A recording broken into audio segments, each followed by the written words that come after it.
வெங்காயம் வரமிளகா கருவாடு பண்ணுறதுக்கு வெங்காயம் வரமிளகா இன்னொன்று மஞ்சத்தூள். கருவாட்டில் உப்பு இருக்கும், அதனால் நம்ம உப்பு போடக்கூடாது. நெத்திலி மீன் கருவாடு.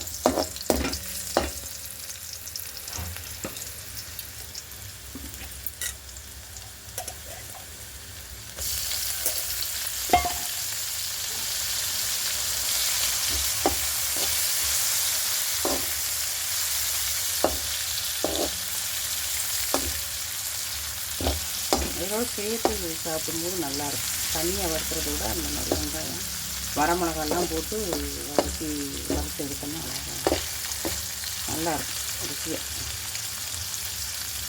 உப்பு போடக்கூடாது, உப்பு அதிலே உப்பு இருக்கும். எவ்வளோ வளர்க்கணும்னாலும் கருவாட்டில் நிறைய உப்பு போட்டு வச்சுருப்பா, அதனால் நம்ம உப்பு போடக்கூடாது.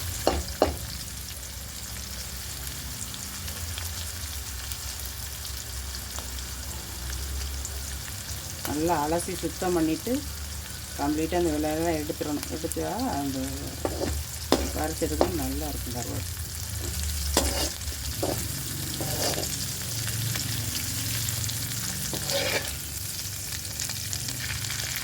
நல்லா இருக்கும். கூழுக்கு சாப்பிட்டோம்னா சூப்பராக இருக்கும் நெத்திலி மீன் கருவாடு. பழைய சாதத்துக்கு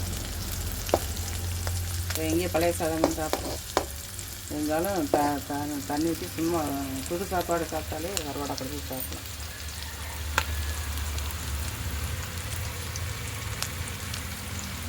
பழைய சாப்பாடுக்கு அருமையாக இருக்கும் கருவாடு.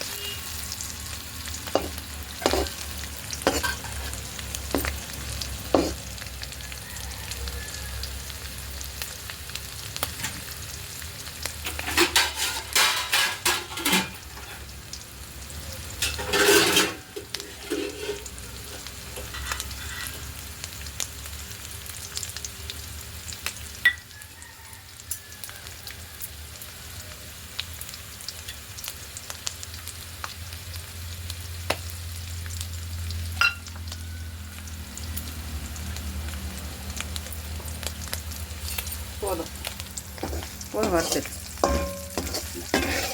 நல்லா சூப்பராக வறுத்துட்டு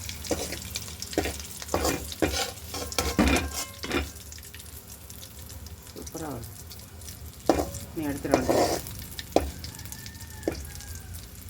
கேப்பையும் கம்பையும் கலந்து அரைச்ச கூழ். அது தொட்டுக்க நெத்திலி மீன் கருவாடு சூப்பராக இருக்கும்.